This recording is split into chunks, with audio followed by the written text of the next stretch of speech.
আসসালামু আলাইকুম। সবাইকে স্বাগত জানাচ্ছি। আমি নাসরুল ইসলাম তন্ময়। শুরুতে বিআরবি কেবল সংবাদ শিরোনাম জানিয়ে দেব এই মুহূর্তে হাতে পাওয়া সর্বশেষ গুরুত্বপূর্ণ আপডেট বাংলা সংবাদ। শুরুতেই থাকছে মারধরের পর ছিলেন সিএমএইচে, এখন কোথায় ডিবি হারুন। আওয়ামী লীগ সরকারের পতনের পর থেকে ঢাকা মহানগর পুলিশের বিভিন্ন থানায় পুলিশ সদস্যদের বিরুদ্ধে ১৩৪টি মামলা দায়ের করা হয়েছে। এসব মামলার মধ্যে সাবেক ডিবি প্রধান হারুনা রশিদের বিরুদ্ধে ৩৮টি মামলা এবং সদ্য বিদায়ী আইজিপি চৌধুরী আব্দুল আল মামুনের বিরুদ্ধে ৩৬টি মামলা অন্তর্ভুক্ত রয়েছে। এত মামলা হবার পরও পুলিশের কর্মকর্তা হারুনা রশিদ এখন পর্যন্ত গ্রেপ্তার হলেন না কেন, তা নিয়ে উঠেছে প্রশ্ন। অনেকেই সামাজিক যোগাযোগ মাধ্যমে প্রশ্ন করেছেন, ডিবি হারুন এখন কোথায় আছেন, তিনি দেশে আছেন কিংবা জীবিত আছেন কিনা, এসব প্রশ্ন ঘুরে ফিরছে। এবারে জানাবো রিমান্ড শেষে কারাগারে সাবেক আইজিপি শহীদুল হক। ৭ দিনের রিমান্ড শেষে পুলিশের সাবেক মহাপরিদর্শক আইজিপি শহীদুল হককে কারাগারে পাঠানোর আদেশ দিয়েছেন আদালত। জানাবো বাংলাদেশ ব্যাংকের ঘোষণার পর ২২০ কোটি টাকা তুলে নিল এসালম। বাংলাদেশ ব্যাংকের পক্ষ থেকে প্রাতিষ্ঠানিক হিসাবগুলো নিষেধাজ্ঞা তুলে নেবার পর শরিয়াভিত্তিক ৩ ব্যাংক থেকে ২২০ কোটি টাকা তুলে নিয়েছেন বিতর্কিত ব্যবসায়ী গোষ্ঠী এসালম গ্রুপ। তবে ওই অর্থ কোন খাতে ব্যবহার করা হয়েছে তা বিস্তারিত জানা যায়নি। এদিকে পাবনার ভাঙড়ায় মেহেদী হাসান মামুন নামে এক ছাত্রলীগ নেতা রেলের জায়গায় ঘর দখলের চেষ্টা করেন। পুলিশ এবং সেনাবাহিনী ঘটনাস্থলে উপস্থিত হলে তারা পালিয়ে যান। পরে সেনাবাহিনী পাশের কুমড়াডাঙ্গা মসজিদে মাইকি ঘোষণা দিয়ে দখলকারীদের সতর্ক করে দেন। মেহেদী হাসান মামুন ভাঙড়া উপজেলা ছাত্রলীগের সাবেক সাধারণ সম্পাদক ও উপজেলা আওয়ামী লীগের সভাপতি লোকমান হোসেনের ছেলে। জানিয়ে দেব এবার বাংলাদেশের কাছে ইলিশ পাঠানোর আবদার ভারতের। আসছে দুর্গাপুজো, এর মধ্যে সব প্রস্তুতি নিতে শুরু করেছে ভারতীয়রা, কিন্তু এক জায়গায় এসে থমকে যেতে হচ্ছে তাদের। এবার সবার পাতে নাও মিলতে পারে পদ্মার ইলিশ। এর কারণ শেখ হাসিনা আর বাংলাদেশের সরকার প্রধান নেই। ক্ষমতায় এসে অন্তর্বর্তীকালীন সরকার ভারতে ইলিশ পাঠানোর ব্যাপারে নেতিবাচক মন্তব্য করেছে। তাহলে এবার কি ভারতীয়রা পদ্মার ইলিশ পাবে না? এর মধ্যে ভারতের পক্ষ থেকে ইলিশ চেয়ে আবেদন জানানো হয়েছে। দাদাবাবুদের এমন আমন্ত্রণে সাড়া দেবে কি বাংলাদেশ? এবং সর্বশেষ জানাবো আন্তর্জাতিক সংবাদ। তরুণীকে হত্যার ঘটনায় ক্ষেপলেন এরদোগান, নিন্দা জানালো যুক্তরাষ্ট্র। অধিকৃত পশ্চিম তীরে ইসরায়েলি বাহিনীর গুলিতে আইশেনুর এইগি নামে এক তরুণী নিহত হবার ঘটনায় তোলপাড় শুরু হয়ে গেছে। এই হত্যাকাণ্ডের বিরুদ্ধে কড়া প্রতিক্রিয়া দেখিয়েছে তুরস্ক ও যুক্তরাষ্ট্র। ঘটনা নিন্দা জানিয়ে এক্সে পোস্ট দিয়েছেন তুর্কি প্রেসিডেন্ট রিসেপ তাইপ এরদোয়ান। এক্সে দেওয়া পোস্টে তিনি লেখেন, ইসরায়েল শুক্রবারের বর্বর হামলার নিন্দা জানায়, যা পশ্চিম তীরের একটি মার্কিন ও তুর্কি দ্বৈত নাগরিকের মৃত্যু ঘটিয়েছে। এতক্ষণ শিরোনাম শুনছিলেন, এবার বিস্তারিত। প্রিয় দর্শক, আপনি যদি এই চ্যানেলে নতুন হয়ে থাকেন, ভিডিওটি দেখতে দেখতে চ্যানেলটি সাবস্ক্রাইব করে আমাদের সঙ্গে থাকুন। আর এই ভিডিও সম্পর্কে আপনি আপনার মূল্যবান মতামতটি কমেন্ট বক্সে জানিয়ে দিন। আর হ্যাঁ প্রিয় দর্শক, জানিয়ে দিন ভিডিওটি কোথা থেকে দেখছেন। মারধরের পরে ছিলেন সিএমএইচে, এখন কোথায় ডিবি হারুন? আওয়ামী লীগ সরকারের পতনের পর থেকে ঢাকা মহানগর পুলিশের বিভিন্ন থানায় পুলিশ সদস্যদের বিরুদ্ধে ১৩৪টি মামলা দায়ের করা হয়েছে। এসব মামলার মধ্যে সাবেক ডিবি প্রধান হারুনা রশিদের বিরুদ্ধে ৩৮টি হত্যা মামলা, সদ্য বিদায়ী আইজিপি চৌধুরী আব্দুল আল মামুনের বিরুদ্ধে ৩৬টি মামলা অন্তর্ভুক্ত রয়েছে। এত মামলা হওয়ার পরও পুলিশ কর্মকর্তা হারুনা রশিদ এখন পর্যন্ত গ্রেপ্তার হলেন না। আর এই গ্রেপ্তার না হওয়ার কারণ নিয়ে প্রশ্ন উঠেছে নানা মহলে। অনেকে সামাজিক যোগাযোগ মাধ্যমে প্রশ্ন করেছেন, ডিবি হারুন এখন কোথায়, তিনি দেশে আছেন কিংবা জীবিত আছেন কিনা, এসব নিয়েও প্রশ্ন তুলেছেন।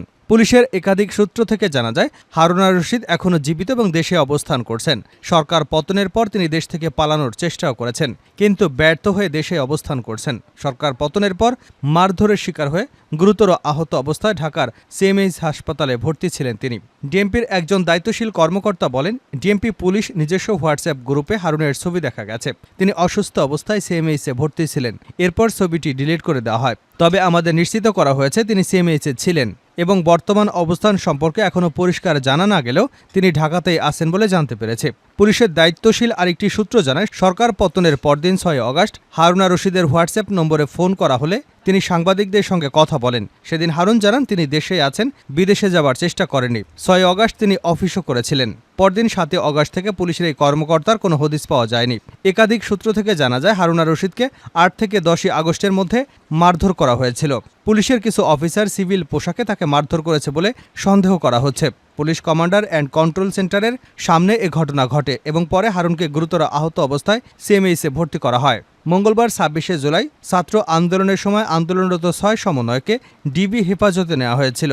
সেখানে তাদের নির্যাতন করা হয় এবং পরে তাদের দিয়ে জোর করে আন্দোলন প্রত্যাহারের কর্মসূচি পাঠ করানো হয়, এমন অভিযোগ ওঠে তার বিরুদ্ধে। এ ঘটনার পর হারুনের সমালোচনার মুখে ৩১শে জুলাই ঢাকা থেকে বদলি করা হয়। হারুন আর রশিদকে নিয়ে বিভিন্ন তথ্য ফাঁস হয়েছে, যার মধ্যে একটি ফোন রেকর্ডে তিনি বলেন, আমরা সরকারের দাস, সরকারের নির্দেশে আমাদের সব করতে হয়। এছাড়া একটি রেকর্ডে হারুন বলেন, সমন্বয়কদের ধরার নির্দেশ ঊর্ধ্বতন কর্তৃপক্ষের। সরকার পতনের পর হারুনের পালানোর বিষয়ে দুটি সূত্রের মধ্যে একটিতে বলা হয় যে তিনি পুলিশ সদর দপ্তরের দেওয়াল টপকে বের হয়ে রিকশায় চলে নিরাপদ আশ্রয়ে চলে যান।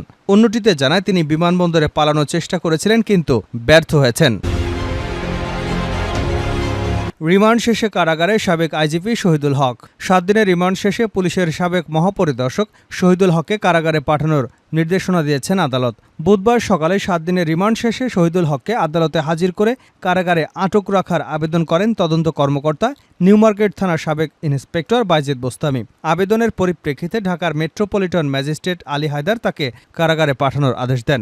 নিউ মার্কেট এলাকায় ব্যবসায়ী মওদুদ হত্যা মামলায় গত বুধবার শহীদুল হকের ৭ দিনের রিমান্ড মঞ্জুর করেন ঢাকার মেট্রোপলিটন ম্যাজিস্ট্রেট আখতারুজ্জামান। এ সময় মামলার সুষ্ঠু তদন্তের স্বার্থে সেদিন তাকে ৭ দিনের রিমান্ডে নিতে আবেদন করে পুলিশ। এর আগে গত মঙ্গলবার শহীদুল হককে উত্তরা ১৬ নম্বর সেক্টর থেকে গ্রেপ্তার করা হয়েছে বলে জানায় ঢাকা মেট্রোপলিটন পুলিশের গণমাধ্যম ও জনসংযোগ বিভাগ। শহীদুল হক ২০১৪ সালের ৩০শে ডিসেম্বর আইজিপি হিসেবে নিয়োগ পান। তিনি ২০১৮ সালের ৩১শে জানুয়ারি অবসরে যান। দ্বাদশ জাতীয় সংসদ নির্বাচনে শরীয়তপুর ১ আসনে নৌকা প্রতীকে লড়তে আওয়ামী লীগ থেকে মনোনয়নপত্র সংগ্রহ করেছিলেন শহীদুল হক। পরে অবশ্য দলীয় মনোনয়ন পাননি তিনি। বাংলাদেশ ব্যাংকের ঘোষণার পর ২২০ কোটি টাকা তুলে নিল এসআলম। বাংলাদেশ ব্যাংকের পক্ষ থেকে আনুষ্ঠানিক হিসাবগুলো নিষেধাজ্ঞা তুলে নেবার পর শুরিয়া ভিত্তিক ৩ ব্যাংক থেকে ২২০ কোটি টাকা তুলে নিয়েছেন বিতর্কিত ব্যবসায়ী গোষ্ঠী এসআলম গ্রুপ। তবে ওই অর্থ কোন খাতে ব্যবহার করা হয়েছে তা বিস্তারিত জানা যায়নি। বাংলাদেশ ব্যাংকের পক্ষ থেকে কোম্পানির অ্যাকাউন্ট ফ্রিজ করা হবে না এমন নির্দেশনা দেওয়ার পর ব্যাংক থেকে টাকা তোলা শুরু করেছে এসআলম। এরই মধ্যে 3 ব্যাংক থেকে ২২০ কোটি টাকা তুলে নিয়েছে প্রতিষ্ঠানটি। এর মধ্যে সংকটে থাকা ফার্স্ট সিকিউরিটি ইসলামী ব্যাংক থেকে তোলা হয়েছে ৫ কোটি টাকা। এছাড়া ইসলামী ব্যাংকের বংশাল, চট্টগ্রামের একটি শাখা ও গুলশান শাখা থেকে তোলা হয়েছে ১০০ কোটি টাকারও বেশি। বাকি অর্থ তোলা হয়েছে সোশ্যাল ইসলামী ব্যাংকের বনানী ও চট্টগ্রাম শাখা থেকে। যদিও বিষয়টি অস্বীকার করছেন ইসলামী ব্যাংক ব্যবস্থাপনা পরিচালক মনিরুল মাওলা। তিনি গণমাধ্যমকে বলেন, আমাদের ব্যাংক থেকে টাকা তোলার সুযোগ নেই, এসআলমের অ্যাকাউন্ট ব্লক করা আছে। বাংলাদেশ ব্যাংকের এক ঊর্ধ্বতন কর্মকর্তা বলেন, এসআলমের ব্যাংক হিসাব থেকে কিছু টাকা তোলা হয়েছে। ওই টাকা কোন খাতে ব্যবহার করা হচ্ছে তা মনিটরিং করা হচ্ছে, কারণ কোনো ব্যবসা প্রতিষ্ঠানের লেনদেন বা ব্যবসা বন্ধ করতে চায় না বাংলাদেশ ব্যাংক।